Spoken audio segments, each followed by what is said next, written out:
원장님들이 강행규정이라는 표현을 잘 모르세요.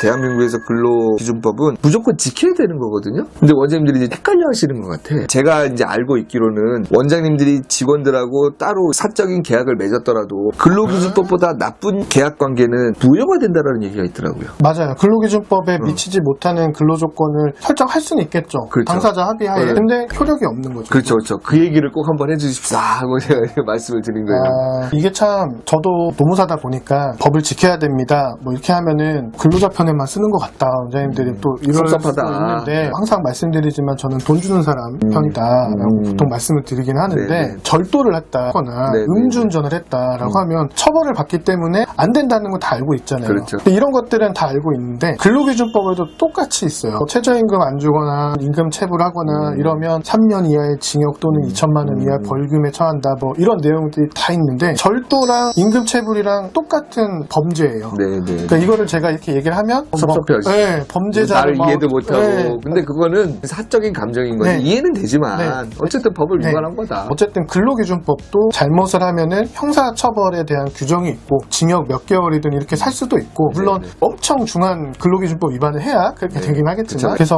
똑같다고 보시면 되고 노동청이라는 데가 경찰청이랑 똑같다고 보시면 네네. 돼요. 근로감독관이 사건을 조사해서 범죄 사실을 인지를 하게 되면 검찰로 사건을 넘기거든요. 그러니까 송치를 그 사법기관인 거잖아요. 네. 그러니까 준사법기관. 네, 그럼 이제 검찰청에서 검사가 보고 구형을 하는 거거든요. 네네. 이제 약식 기소를 한다라든지 네네. 아니면 이건 너무 심각하다라 해서 공판으로 올려가지고 오. 형사 1심 재판이 이제 진행이 될 수도 있고 똑같은 건데 잘 모르시기도 하고 하다 보니까 노동부에서 좀 쓸수 나오면 있어요. 약하게 생각하시는 경우가 네. 가끔씩. 근데 어쩔 수 없어요. 저라도 그럴 것 같아요. 그것도 경찰이에요. 또 이제 특별 사법경찰관이라고 사법경찰이죠. 해가지고 똑같은 경찰의 권한 있고 체포도 할 수 있고요. 구속도 시킬 수도 있고요. 영장도 청구할 수 있고요. 강행규정이라는 것 자체가 원장님들이 반드시 지켜줘야 되는 규정이라고 보면 될 것 같아요. 그냥 내가 이거 왜 지켜야 돼? 그럼 우리나라에서 사업하면 안 돼요. 우리는 이 법을 지키라고 사회적으로 룰이 만들어진 건데 그렇기 때문에 사법기관에서 법을 안 지켰을 때 처벌이 있는 것이고 한데 또 이렇게 얘기하니까 너무 또 제가 좀 그래 보이긴 하는데 근로자 편만 든다라고 네, 오해할 수 있지만 실제로는 진짜 그렇지 않고 그럼 우리나라에서 사업하면 안 돼요. 원장님들의 사정과 한탄, 안 좋은 소리 뭐 이런 것들을 다 온몸으로 받아들이고 있어요. 사실. 실무에 있어서 일을 하다 보니까 어떤 문제점들이 있냐면 나중에 이제 직원이 퇴사를 해가지고 민원을 넣었을 때 불법적인 사항이 된다라고 하면 이전 거를 다 조사를 하더라고요. 그럴 수도 있죠. 전에 한번 어떤 사건이 있었냐면 거기는 약간 병원 문화가 연장수당에 대한 걸 갖다 인정하지 않는 분위기였어요. 원장님이 이제 강경하다 보니까 이제 직원들이 별 문제가 없었는데 오랫동안 누적이 된 거를 한 명이 이제 민원을 넣으니까 그 조사가 나와가지고 나중에 이제 출퇴근 기록부를 보니까 그동안 엄청나게 많이 쌓여 있는 것들이 있어가지고 그거를 다 주라라는 명령을 받았어. 원장님은 자기가 생각하지도 못했지만 억울하지만 이제 줘야 되는 상황이 벌어지다 보니까 네. 대부분은 이제 신고가 들어가면 신고 사건에 대해서만 조사를 보통 하시는데 경찰관이 위반 사안이 있다고 봤는데 그거를 그냥 두고 갈 수는 없잖아요. 그렇죠. 중대한 건이라고 하면 조사를 또 하실 수도 있는 권한이 있는 분들이니까 처음에는 원장님이 그냥 별거 아니겠지 그냥 뭐 한 명이 뭐 민원 제기하면 뭐 돈 100만 원 주고 끝나면 될 일이지라고 했는데 나중에는 정말로 몇 천만 원을 갖다가 몇 년치를 갖다가 물어줘야 되는 상황이 됐고 사실 같이 있는 직원들은 되게 좋아했어. 아 좋아요. 왜냐면 병원이 이제 제도가 바뀌어버리니까. 네, 네.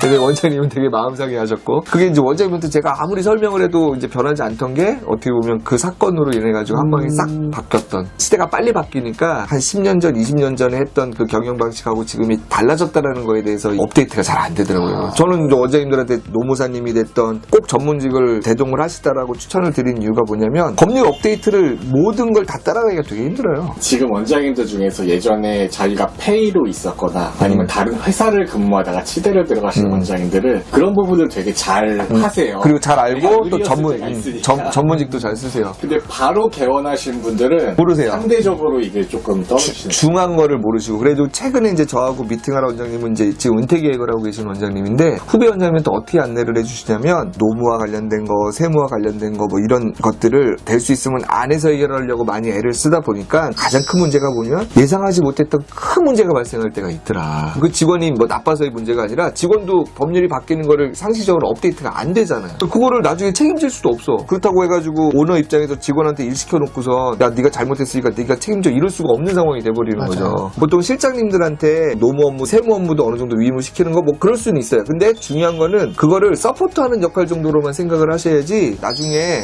큰 문제가 돼가지고 부메랑이 될 수 있다. 그래서 그런 것들에 대해서 원장님들이 충분히 인지하시고 전문가에게 맡길 부분은 전문가에게 맡기시고 직원들이 처리해야 될 것들은 직원들이 처리할 수 있게 이게 조율을 하시고 관심을 많이 둬야 되는 게 요즘 병원 경영 트렌드다라는 말씀을 꼭 드리고 싶습니다. 공감하고요. 그래야 저희 노무사도 많이 찾아주시기도 하고 전문가가 필요가 없을 수는 없는 거니까 그렇죠. 항상 필요한 상황이 또 생길 수도 있거든요. 노무사님 말씀하셨듯이 그런 데는 뭐 1년에 한 번 정도씩 업데이트하면서 원장님이 되게 너그러워. 직원들한테 많이 주고 있어. 근데 혹시 내가 실수한 거 있는지 점검하는 걸로 해가지고 1년에 한 번 정도씩 점검 계약을 하는 것 방법일 수도 있죠. 저희는 저희의 또 직업윤리가 있기 때문에 지키셔야 되는 것들에 대해서 얘기를 드릴 수밖에 없잖아요.